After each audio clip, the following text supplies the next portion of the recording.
Karoline Leavitt was not someone you'd notice right away in a crowded room. She wasn't loud or flashy.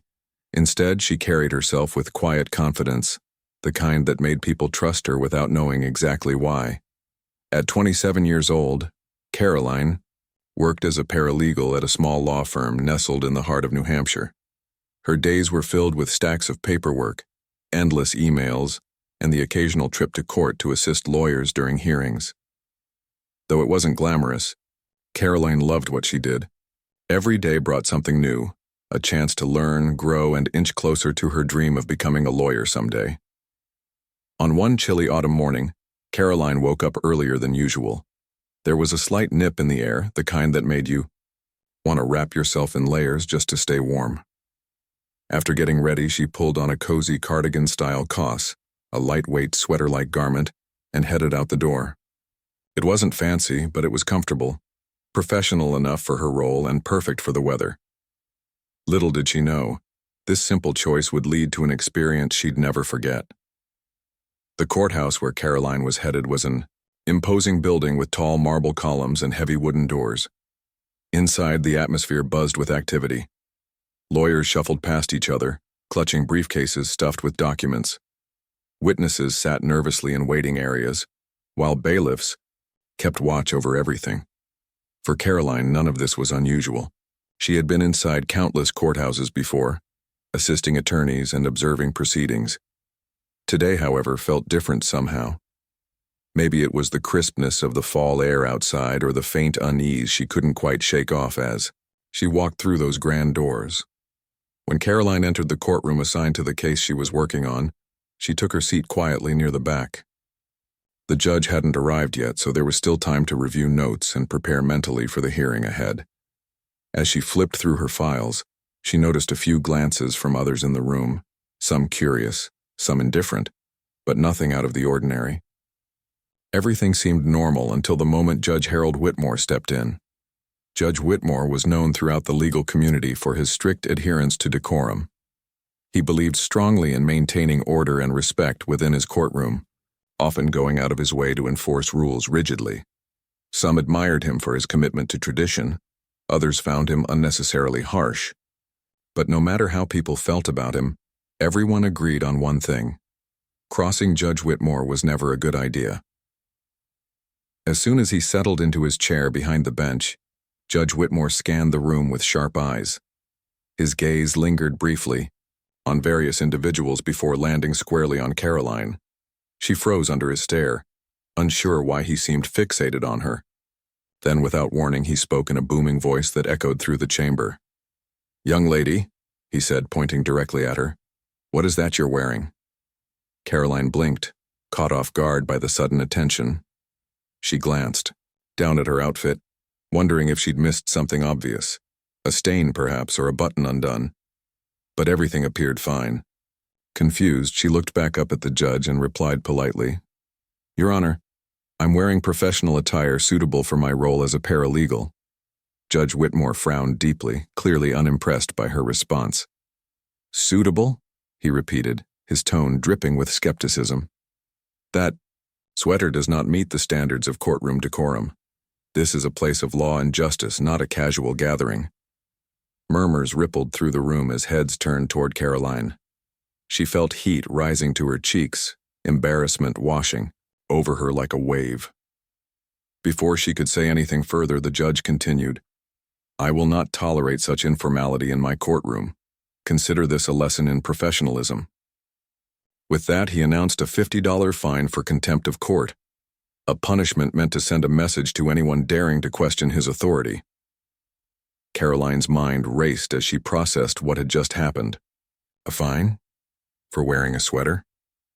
It seemed absurd, almost comical, except it wasn't funny at all. She wanted to argue, to explain that her clothing posed no threat to the dignity of the court. But she knew better than to challenge a judge openly. Instead, she nodded silently, accepted the penalty, and scribbled a check for the amount. As she handed it over, she promised herself she wouldn't let this incident break her spirit.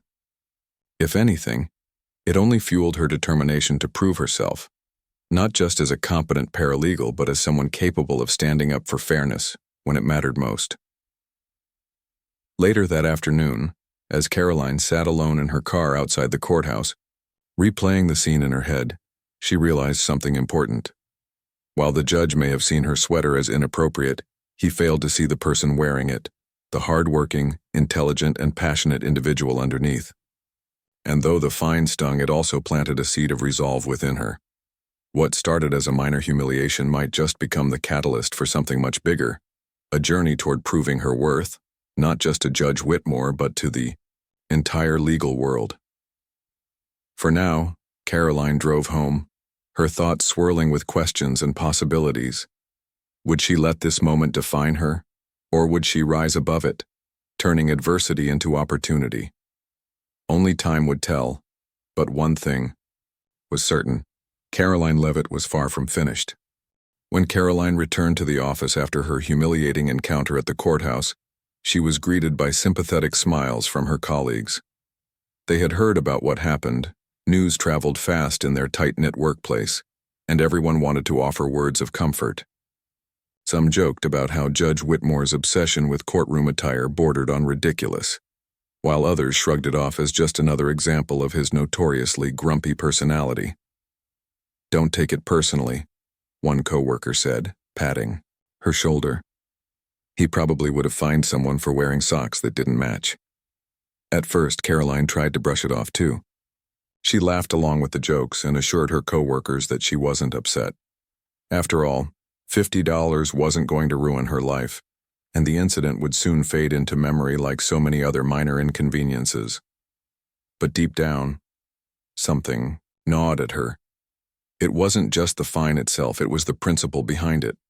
Why should a perfectly professional outfit be deemed inappropriate simply because a judge decided it didn't meet his subjective standards? Wasn't there more to justice than rigid rules about clothing? That evening, unable to shake off the nagging feeling, Karoline found herself sitting at her kitchen table surrounded by legal textbooks and case files. She had always been curious about the law, devouring every bit of information she could find during her years as a paralegal. Now, driven by frustration and curiosity, she began digging deeper into the concept of contempt of court. What exactly did it mean? Under what circumstances could a judge levy such fines? And most importantly, had Judge Whitmore acted within his rights, or had he overstepped them? Hours passed as Karoline pored over statutes, precedents, and legal opinions.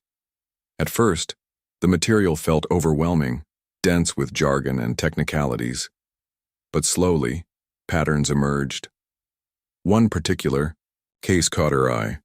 A decades-old ruling involving a defendant who had been fined for refusing to remove a hat in court. In that instance, the appellate court overturned the fine, stating that judges could only impose penalties for contempt if there was clear evidence of disruptive behavior or disrespect during proceedings. The parallels between that case and her own situation were striking. Karoline's heart raced as she read through the details. Could this precedent apply to her? If so, it meant Judge Whitmore's decision might not have been justified. Excitement mixed with apprehension as she realized the implications. This wasn't just about getting her $50 back. It was about standing up for fairness and challenging authority when it crossed the line. For the first time since leaving the courthouse earlier that day, Karoline felt a spark of hope and determination. The next morning, armed with photocopies of relevant cases and handwritten notes, Karoline approached her boss, Mr. Thompson, a seasoned attorney known for his no-nonsense approach. "I need your advice," she said, laying out her findings on his desk. "Do you think I have grounds to appeal?" Mr. Thompson raised an eyebrow, clearly surprised by her question. "Appeal?" he repeated, leaning back in his chair. "Against a contempt charge? That's unusual."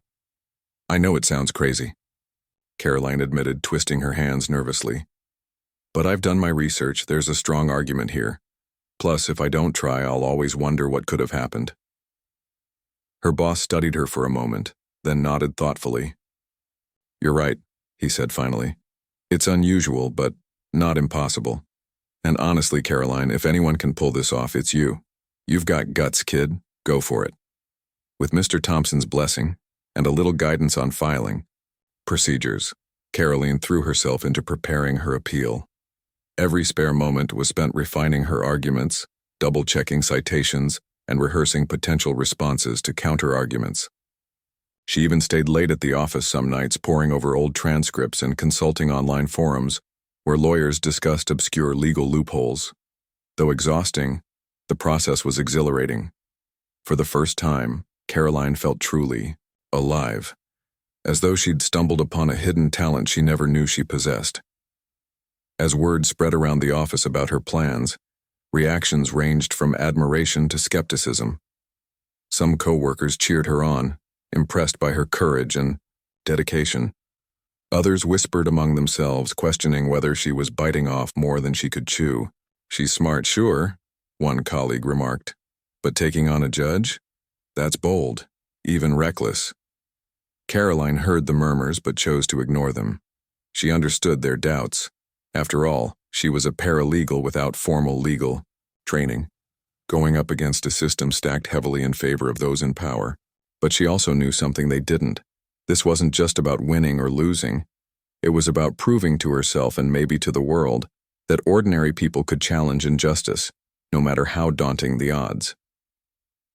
One afternoon, as she prepared her final draft of the appeal, Karoline received an unexpected visitor. It was Mrs. Henderson, the elderly receptionist who had worked at the firm longer than anyone else. Known for her warm smile and endless supply of homemade cookies, Mrs. Henderson rarely ventured beyond the front desk. Yet here she was, standing in the doorway of Karoline's cramped office with a plate of chocolate chip treats in hand. "Thought you might need these," Mrs. Henderson said, setting the plate down on the cluttered desk. "You've been working awfully hard lately." "Thanks," Karoline replied, smiling despite her fatigue. "I really appreciate it." Mrs. Henderson hesitated for a moment, then added softly, "You remind me of myself when I was younger, always fighting for what's right, even when everyone told me I couldn't win." Karoline blinked, surprised by the comparison. "Did you ever win?" she asked. "Oh, sometimes," Mrs. Henderson said with a twinkle in her eye. "But even when I didn't, I still came out ahead. Because standing up for yourself changes you, makes you stronger. Just remember that, dear." Her words lingered in Karoline's mind long after Mrs. Henderson left the room. Stronger. That was exactly how she felt. Not invincible, but capable. Capable of facing whatever challenges lay ahead, no matter how intimidating they seemed. Finally, the day came to file her appeal. As Karoline stood outside the courthouse, clutching the neatly bound document in her hands, she took a deep breath and reminded herself why she was doing this. It wasn't just about overturning a fine or proving a point. It was about showing the world and herself that justice wasn't reserved for those in robes or suits. Sometimes it belonged to the quiet, determined individuals willing to fight for it. With renewed resolve, Karoline stepped inside, ready to face whatever came next. The day of the appeal hearing arrived and Karoline woke up earlier than usual. Her stomach churned with a mix of nerves and excitement as she prepared for what lay ahead. She chose her outfit carefully, this time opting for something more formal, a tailored blazer paired with slacks. It wasn't just about avoiding criticism this time. It was about presenting herself as confident, capable, and ready to take on the challenge. As she stood in front of the mirror, tying her hair back into a neat ponytail, she repeated a quiet mantra to herself. "You've worked hard for this. You're prepared. You can do this." When she arrived at the courthouse, the atmosphere was electric. Reporters milled around outside, cameras slung over their shoulders, eager to capture any soundbite or dramatic moment. Word had spread quickly about the paralegal who dared to challenge a judge's ruling, and the story had taken on a life of its own. Inside, the courtroom buzzed with anticipation. Lawyers whispered among themselves, curious spectators filled the benches, and even seasoned attorneys couldn't help but glance at Karoline with a mixture of admiration and skepticism. Karoline took her seat near the front, clutching her folder of meticulously organized documents. Her hands trembled slightly, but she forced herself to breathe deeply and focus. This wasn't just another day at work. It was her chance to prove not only her case but also her worth. She reminded herself that every argument she'd crafted, every precedent she'd cited, and every counterpoint she'd anticipated had been honed through weeks of tireless effort. She wasn't walking into this blind. She was stepping in prepared. As the judge presiding over the appeal entered the room, a different judge from the one who had fined her, the chatter died down, replaced by an almost reverent silence. Judge Eleanor Ramirez, known for her sharp intellect and fairness, scanned the room before addressing those present. "We are here today to review the matter of Miss Karoline Leavitt versus the court," she announced, her voice steady and commanding. "Miss Leavitt, you may begin your presentation." Karoline rose to her feet, her heart pounding in her chest. For a brief second, she felt the weight of all the eyes on her. The reporters scribbling notes, the lawyers leaning forward in curiosity, the skeptical glances of those who doubted she could pull this off. But then she remembered why she was there, to stand up for what was right, and the fear began to fade. Clearing her throat, she stepped forward and began speaking. "Your Honor," Karoline started, her voice clear and measured. "I am here today not merely to contest a $50 fine but to address a broader issue concerning the proper application of contempt of court rulings. The original decision levied against me lacked both procedural fairness and legal justification. According to established precedent," she paused to glance down at her notes briefly, "a judge may only impose such penalties if there is clear evidence of disruptive behavior or disrespect during proceedings. My attire posed no threat to the dignity or order of the court, nor did I engage in any conduct that warranted such punitive action." She paused, allowing her words to sink in. Then, with growing confidence, she continued. "Furthermore, the imposition of this fine sets a dangerous precedent. If judges are allowed to levy fines based solely on subjective interpretations of decorum, without regard for actual disruption, we risk undermining public trust in our judicial system. Respect for the law must be earned, not enforced through arbitrary measures." As Karoline spoke, the room grew quieter. Even the reporters stopped typing mid-sentence, captivated by her eloquence and composure. She moved seamlessly from one point to the next, citing specific cases and statutes to bolster her arguments. When she referenced the decades-old ruling involving the defendant, fined for refusing to remove his hat, she explained how the appellate court had overturned the penalty due to insufficient evidence of disruption. "That case," she concluded, "demonstrates that personal preferences regarding attire cannot serve as grounds for contempt unless they interfere with the functioning of the court. No such interference occurred in my situation." By the time Karoline finished her opening statement, there was a palpable shift in the room. The initial skepticism that had greeted her seemed to melt away, replaced by grudging respect, even awe. Whispers rippled through the gallery as people exchanged impressed glances. One veteran attorney leaned over to his colleague and muttered, "Did you hear that? She's quoting case law like a pro. Where did she learn to argue like that?" Karoline returned to her seat, her cheeks flushed but her expression resolute.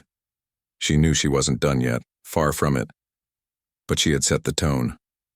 Now it was up to the opposing counsel to respond. The lawyer representing the court, a middle-aged man with perfectly coiffed hair and an air of practiced authority, stood to deliver his rebuttal.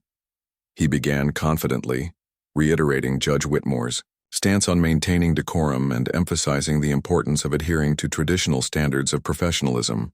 But as he spoke, cracks began to show in his argument. His reliance on vague notions of respect and propriety sounded hollow compared to Karoline's precise citations and logical reasoning. Several times he stumbled when asked to provide concrete examples of how her sweater had disrupted the proceedings. Karoline listened intently, nodding politely whenever appropriate, but mentally cataloging each weak point in his defense. When it came time for her to cross-examine him, she seized the opportunity with quiet determination. "Sir," she began, her tone calm but probing, "you mentioned the need for traditional standards in the courtroom. Could you please clarify which statute or regulation specifies these standards? Specifically, where does it state that wearing a cardigan-style Coss constitutes a violation of decorum?" The lawyer hesitated, caught off guard by the directness of her question. After a long pause, he stammered, "Well, Your Honor, it's implicit. Judges have discretion to ensure the court maintains its dignity." "And yet," Karoline countered smoothly, "discretion must still operate within the bounds of the law. Without explicit guidelines or evidence of disruption, such discretion risks becoming arbitrary. Isn't that correct?" The courtroom fell silent once again, as the opposing counsel struggled to formulate a coherent response.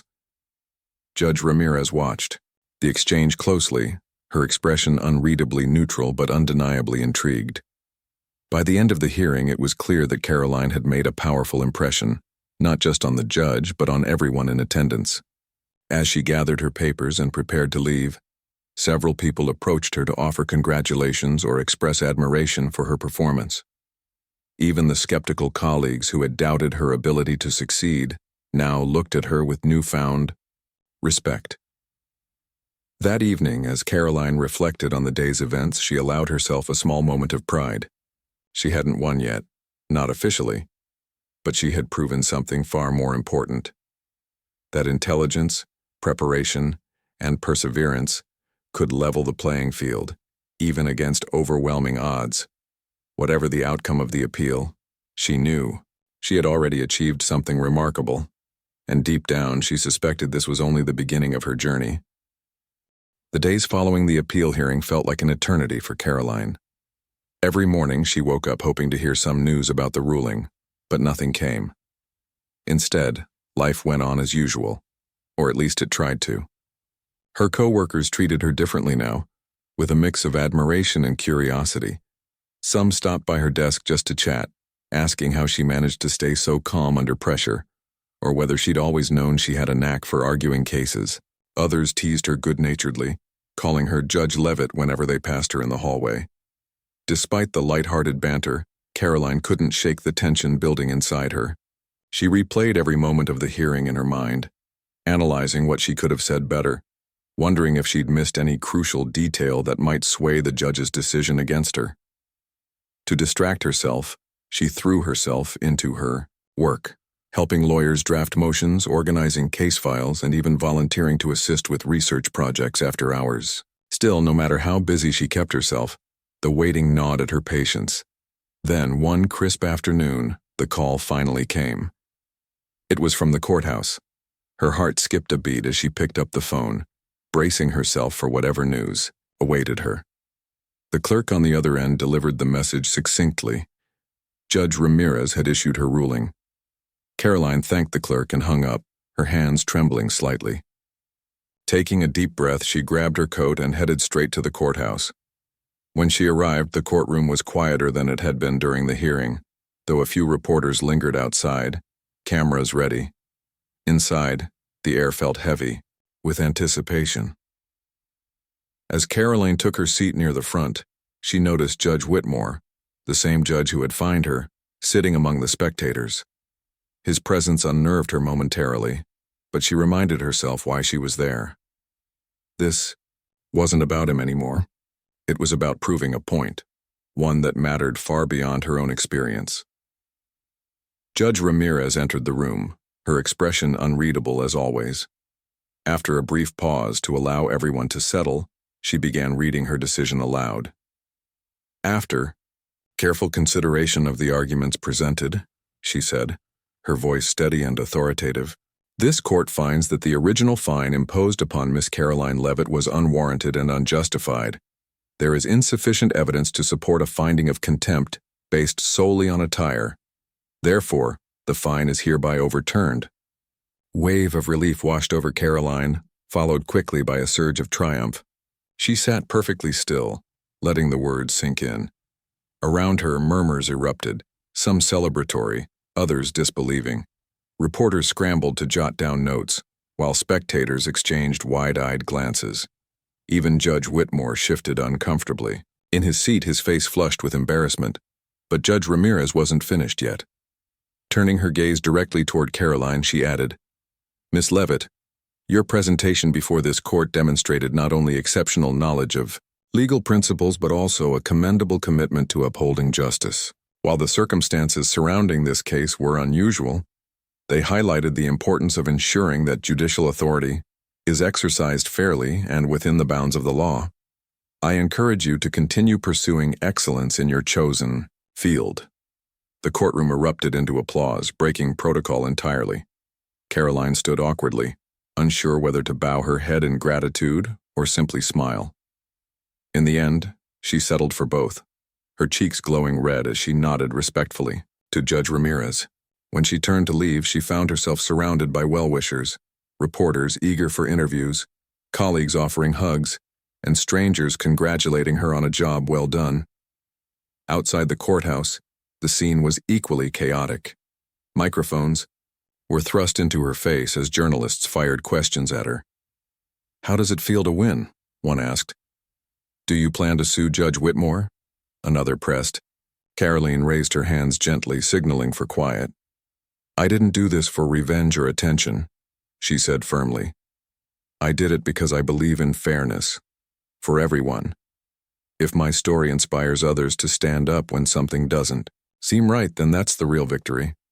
Her words resonated deeply with those listening. By the time she stepped away from the crowd, social media had already exploded with hashtags like #Justice for Karoline and Stand Up for Fairness. People shared memes of her wearing her Coss sweater alongside quotes about challenging authority. Overnight, Karoline became a symbol of resilience, a reminder that ordinary people could make extraordinary changes when they refused to back down. Back at the office the next day, things were different. Mr. Thompson called everyone into the conference room for an impromptu meeting. "Let's take a moment to acknowledge what Karoline has accomplished," he said, smiling warmly. "She didn't just overturn a fine, she challenged a system and won. That takes guts and brains. Let's all learn from her example." The room erupted in applause, and Karoline, sitting quietly in the corner, felt tears prick at the corners of her eyes. Over the next few weeks, invitations poured in from all directions. Local universities invited her to speak at events about perseverance and justice. Community organizations asked her to lead workshops on advocacy and civic engagement. Even national news outlets reached out, eager to feature her story. At first, Karoline hesitated, unsure if she was ready for such visibility, but eventually she agreed, seeing it as an opportunity to inspire others. One evening, as she prepared for a panel discussion at a nearby college, Karoline reflected on how much had changed since that fateful morning in court. What started as a minor indignity, a $50 fine for wearing a cozy sweater, had transformed into something far greater. She realized now that the incident hadn't been random or meaningless. It had been a catalyst, pushing her to discover strengths she never knew she possessed. As she walked onto the stage that night, greeted by enthusiastic applause, Karoline smiled confidently. She began her talk with a simple statement. "Sometimes life gives us moments we don't ask for, but those moments can shape us in ways we never expect. All we have to do is rise to the occasion." By the time she finished speaking, the audience was on their feet cheering wildly. For Karoline, it was proof that standing up for what's right wasn't just about winning, it was about inspiring others to do the same. And as she left the auditorium that night, she knew her journey was far from over. Karoline's life changed in ways she never imagined after her courtroom victory. What began as a personal quest to overturn an unjust fine evolved into something much bigger, a movement that inspired countless people to question authority and fight for fairness. Her story spread far beyond the confines of New Hampshire, reaching national headlines and sparking conversations about justice, decorum, and the power of ordinary individuals to challenge outdated systems. In the months following her appeal win, Karoline found herself juggling multiple roles, paralegal by day, advocate by night. She traveled across the country, speaking at conferences, universities, and community events. Audiences were captivated not just by her story, but by her humility and passion. "I'm not special," she often said during these talks. "I'm just someone who refused to stay silent when something felt wrong. If I can do it, so can you." Her speeches resonated deeply with listeners because they weren't polished platitudes. They were raw, heartfelt reflections on resilience and courage. She shared candidly about the fear she'd felt walking into that courtroom, the sleepless nights spent researching legal precedents, and the moments of doubt that threatened to derail her. But she also emphasized the importance of preparation and perseverance. Standing up for yourself isn't enough, she told one crowd. You have to be ready to back it up, with knowledge, strategy, and determination. While public speaking became a significant part of her life, Karoline knew she wanted more. The experience had ignited a fire within her, a desire to dive deeper into the world of law and make a lasting impact. Inspired by the encouragement she received from mentors like Mr. Thompson and Judge Ramirez, she decided to take the next step, enrolling in law school. Balancing work, studies, and her newfound role as a public figure wasn't easy. There were days when exhaustion weighed heavily on her shoulders, and nights when she questioned whether she was biting off more than she could chew. But every time doubt crept in, she reminded herself why she was doing this. Not just for herself, but for everyone who needed a voice. Whether it was drafting briefs late into the night or preparing for mock trials, she approached each task with unwavering focus and grit. Law school pushed Karoline to new limits, challenging her intellectually and emotionally. Yet it also reinforced her belief in the transformative power of the legal system. During her first year, she interned at a nonprofit organization focused on civil rights litigation. Working alongside seasoned attorneys, she helped draft petitions, conduct research, and represent clients whose voices had long been marginalized. Each case deepened her understanding of how laws could either protect or harm vulnerable populations, and strengthened her resolve to use her skills for good. By the time graduation rolled around, Karoline had earned not only her degree, but also a reputation as a rising star in the legal community. Her professors praised her analytical mind and creative problem-solving abilities, while peers admired her ability to simplify complex issues without losing sight of their human impact. At her graduation ceremony, surrounded by family, friends, and colleagues, Karoline delivered a speech that brought many to tears. "This journey hasn't been mine alone," she said, choking up slightly. "It belongs to everyone who believed in me, even when I didn't believe in myself." With her law degree in hand, Karoline returned to the very courthouse where her journey had begun. Not as a paralegal or defendant, but as a licensed attorney specializing in civil rights cases. This time, there was no hesitation in her step, no second-guessing her place. She walked through those marble doors with confidence, knowing she belonged exactly where she was. Her first major case involved representing a young woman who had been wrongfully evicted from her apartment due to discriminatory practices. The landlord argued that the tenant's behavior had violated lease terms, but Karoline uncovered evidence proving otherwise. Through meticulous preparation and persuasive arguments, she secured a favorable verdict, not only restoring the woman's housing, but also setting a precedent that benefited others facing similar discrimination. Word of her success spread quickly, drawing clients from all walks of life. From workers fighting unfair labor practices to families seeking justice for loved ones harmed by systemic inequities, Karoline became known as a fierce advocate for the underdog. Her approach was unique. She combined her sharp legal mind with genuine empathy, ensuring that every client felt heard and valued. "The law is powerful," she often said, "but it means nothing if we forget the people behind it." Years later, Karoline stood once again before Judge Whitmore, not in his courtroom but at a retirement ceremony honoring his decades of service. He had requested her presence personally, surprising everyone, including Karoline herself. As she took the podium to speak, memories flooded back. The sting of his harsh words, the humiliation of being fined, the hours spent researching statutes to prove him wrong. Yet as she looked at the aging judge seated before her, she felt only gratitude. "Judge Whitmore taught me something invaluable," she began, her voice steady and warm. "He taught me that even the smallest injustices deserve attention. That moment in your courtroom challenged me to grow, to dig deeper, think harder, and fight smarter. And for that, I thank you." The room erupted in applause, and though Judge Whitmore remained stoic, his eyes betrayed a flicker of pride. As Karoline stepped down from the podium, she reflected on how far she'd come. From a shy paralegal wearing a cozy sweater to a respected attorney championing justice, her journey had been anything but predictable. Along the way, she had faced setbacks, doubts, and challenges. But she had also discovered strengths she never knew she possessed. Today, Karoline continues to inspire others through her work and advocacy. Her story serves as a reminder that greatness often begins with small acts of defiance, that courage can emerge from discomfort, and that fairness is worth fighting for, even when the odds seem insurmountable. Though the memory of that fateful morning in court still lingers, it no longer carries shame or resentment. Instead, it stands as a testament to the power of standing up, not just for oneself, but for what is right. And as Karoline often tells aspiring lawyers and activists alike, sometimes all it takes is one moment, one decision, to change everything. So don't wait for permission to make a difference. Take the first step, trust yourself, and let the rest unfold.